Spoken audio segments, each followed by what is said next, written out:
My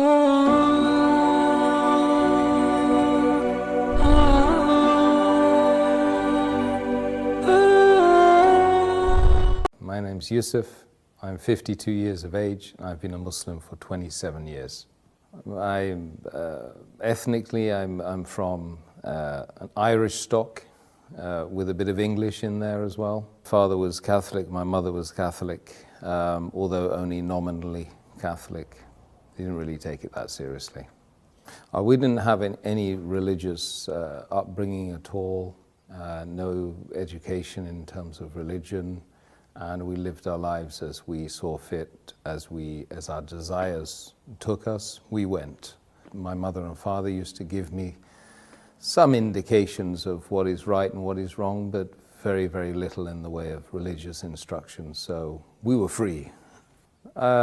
Basically, I left school at the age of 15. I ran away from home at the age of 15. My father had already left home when I was 4, and the last thing I said to my father was, "Dad, you better leave because my mum doesn't like you anymore." You know, so that was the last time I saw him as a child until I was 24. I went to seek him out after that. That was part of the journey for me to find myself, because once I'd left home, I started traveling a lot. I started broadening my horizons, meeting people. I'd always ask lots of very difficult questions, and usually people would, come back to me saying, "Why do you ask so many questions? You're so annoying. Get out of here," you know. But I kept asking questions because my idea was that I'm on this amazing journey with thousands of people around me, millions of people around me, and I should be asking them, like they should be asking me, what's it all about? Where's this journey taking us? You know, has someone got a roadmap? You know, where's the sat-nav? You know, so yeah, I mean, I spent years and years and years asking and traveling and asking again. And I naturally, when I read books on philosophy or religions or the purpose of life, so I started to seek out those people that were writing those books. So I met the Christians, I met the Jews, I met the Buddhists, I met the Hindus, I met everyone apart from Muslims, by the way, because I didn't even know what Muslim was or Islam was at all at that time. I asked the Christian at least once or twice, and they said they didn't know who God was. I met some Hindu worshippers, and they weren't able to answer the simple questions about what the purpose of life was in a very, very simple, easy, understandable, digestible way. So I left them. I met the Buddhists, and I started doing Buddhist meditation for at least 3 months. I was doing, and it made me feel good, you know. So I didn't leave off the Buddhist meditation, but I asked the question. I popped the question one day, and I said to one of the guys who happened to be he happened to be white, Buddhists as well. I asked him, "What's the purpose of life?" So he was stirring his herbal tea at the time, and he got round 15 rounds of stirring, and they tried to answer the question. He said, "To contemplate the supreme nothingness." So I said, "I'm confused." Confused.com. And he's tried to justify why he had evidently mentioned a contradiction in terms. By any stretch of the imagination, it's difficult to imagine something that's supreme and yet absolutely nothing. So he tried to give me the Golden Sutras, and I started reading that, and I couldn't understand it. I didn't think I was a shallow individual who couldn't understand things, because I'd been reading a lot. I've been reading Tolstoy and Dostoevsky, Russian authors, and very complex materials in order to try and find the purpose of life, not to try and be big and intelligent, you know. And so this book I couldn't understand. So I said, it can't be the truth, because the truth has to be easily understood by most of the people, if not all the people. So I left that. But I continued doing my Buddhist meditation.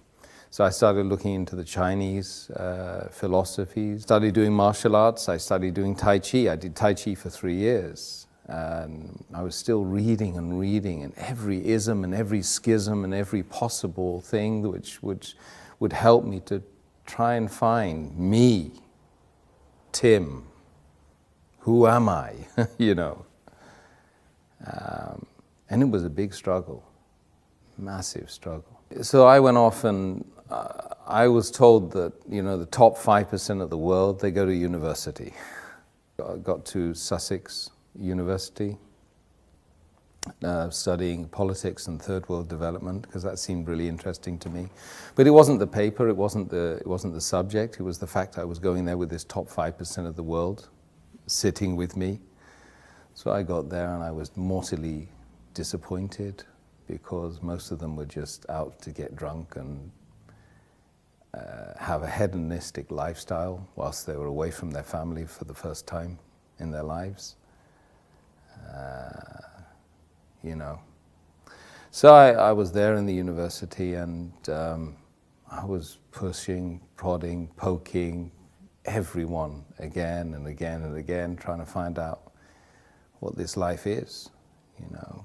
And 99% of the people just don't want to talk about it. This is what I found. You've got to find the 1%. And when you find the 1%, you don't want to leave them, you know. One day, I had a particular female friend that was told me not to bother calling her the day after, you know. So I went to the Islamic Society because I was so confused, and I had a real bust up with her and a fallout with her and an argument, and wanted to know why she kicked me out. Because she said, as she was kicking me out, it's something to do with my religion. And I happened to know she was a Muslim. So after all of these millions of questions and unanswered questions at that, you know, what led me to this faith was an argument about her religion, which she claimed to be following. So anyway, knocked on the door of the Islamic Society, and I found this Iraqi guy with his headscarf and a smile as well, kind of a nice smile, and I said, look, I've got a problem with my girlfriend. So he said, you got a problem with your girlfriend? I said, why? I said, well, she's Muslim, and she just told me that she didn't want to, you know, me to come today. So I want to know why. So he's kind of said, well, look, best thing I can do is give you these. Give me a pile of books. And he said, read all these. So I did for 2 weeks. I just read and read and read and read. I read about how to purify yourself as a Muslim, how to have a bath as a Muslim, how to pray as a Muslim, what's the history of Islam. I started reading some of the chapters, small chapters of the book, which they claimed was, sent from God. And slowly but surely, the answers started popping up. Just miraculously from this incident. Then I discovered, of course, that the month was Ramadan. So then I started to learn that these guys were fasting, you know, for 30 days. Not continuously, of course, but they were fasting the daylight hours of this month. And this month was about the coming of this book which I'd been reading, the Quran. And it was a revelation to me at the time as well, because of course I never knew Islam, Muslims. That was the first time I heard about Islam, but I never ever knew that Islam was a way that white, Catholic people like me growing up in Britain could possibly accept. I thought it was a religion for brown people and ethnics, So I slowly but surely started getting the answers to the questions that I had been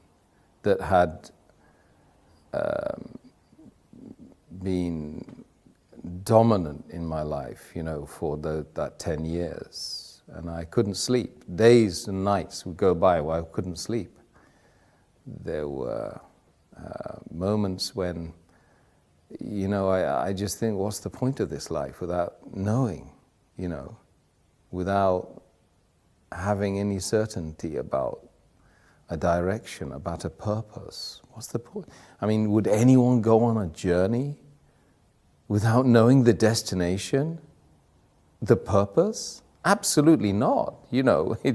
This is plaguing me every day. I would be looking at the stars, and I would be literally crying every night, crying myself to sleep, because you're tiny, and this is huge, and this has a game plan.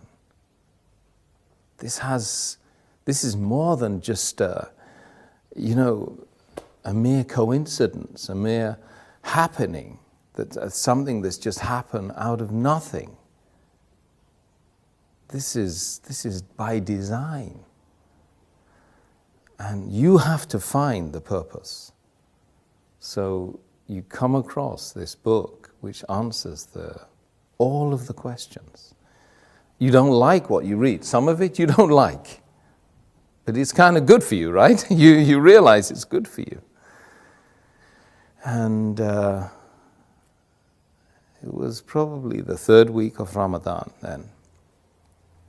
I was reading that, and I was watching these guys. They were fasting and they were praying in that place 5 times a day in that center. And I would join them and I would be doing the prayers with them, but I couldn't really know what was going on, but it felt right.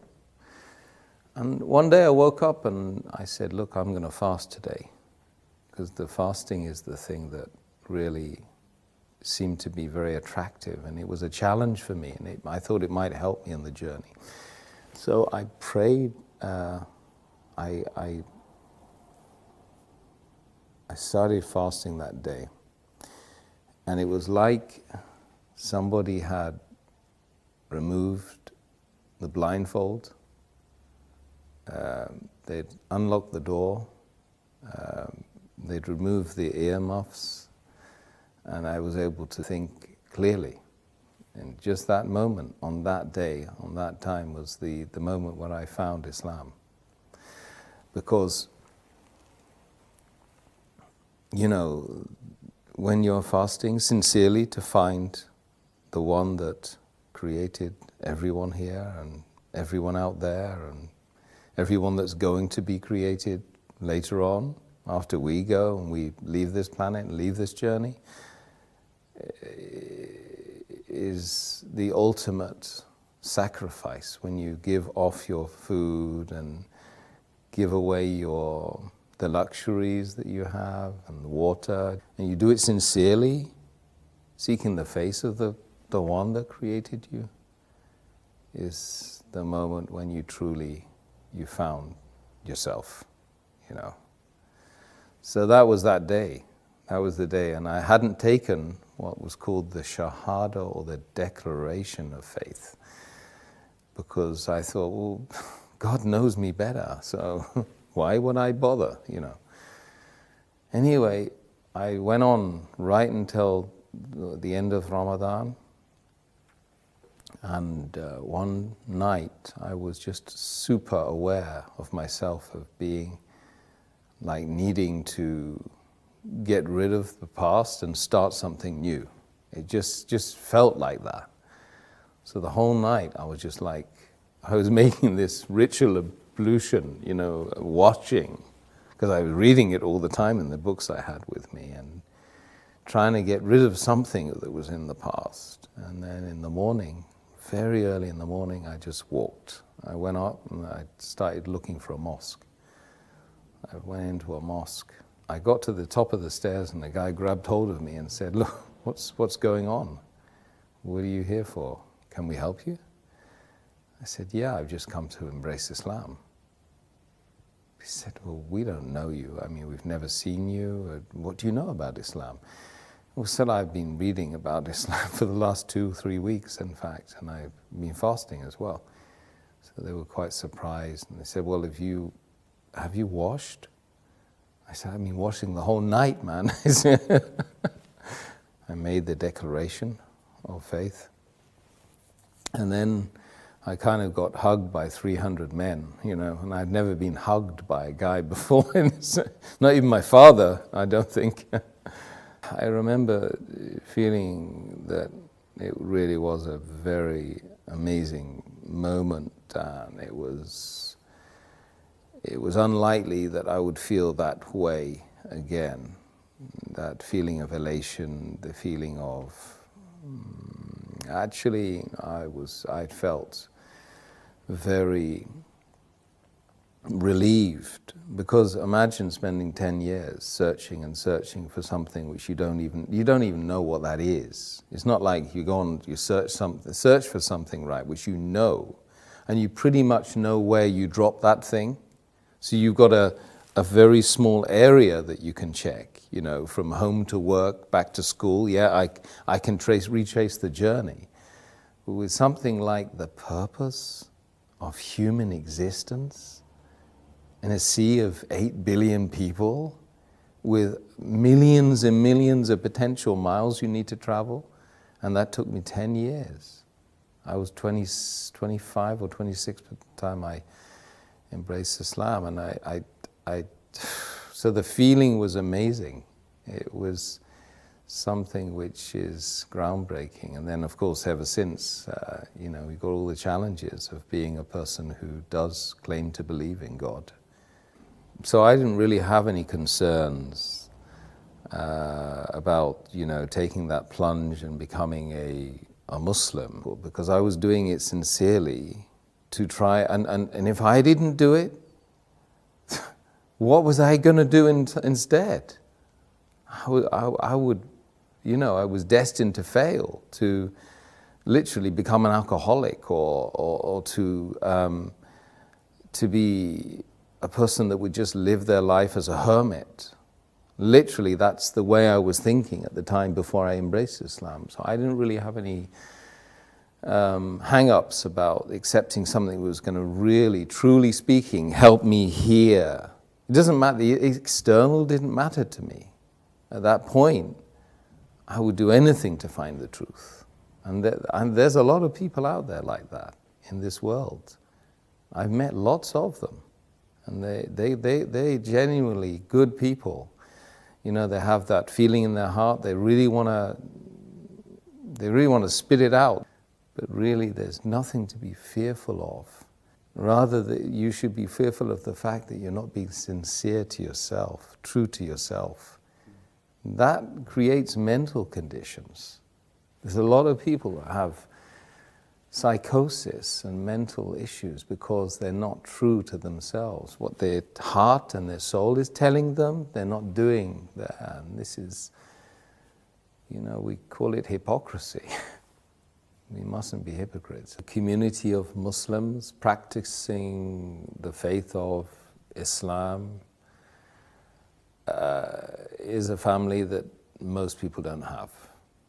And I gained that family. It's 1.6 or 1.7 billion people worldwide. I go and visit them.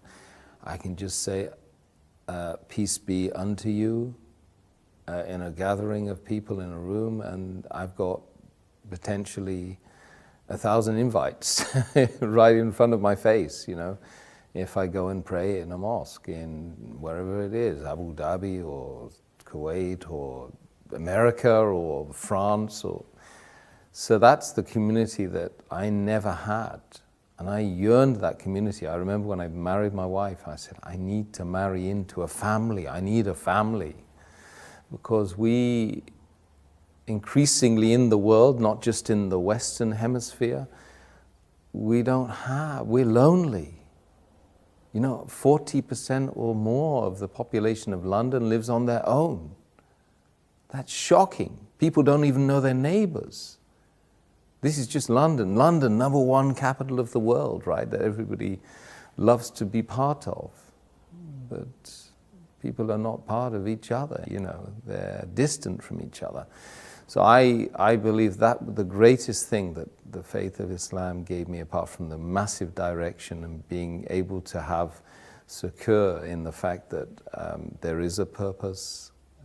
I don't need to go out to the pub and get drunk anymore. If I want to get drunk, I just pray. You know, if I want to find direction, I've got the sat nav. I've got the map. If I want to know anything about the faith, I rest assured I can go to someone who knows about the faith, and they will give me direction as well. And I have that massive, beautiful, unending family. And if you find the right members of that family, then you feel great. Let's just be brutally frank. We need to know who we are, where we're going, who created us. We ask ourselves these questions on a daily basis. Even if we don't vocalize it, we certainly think it.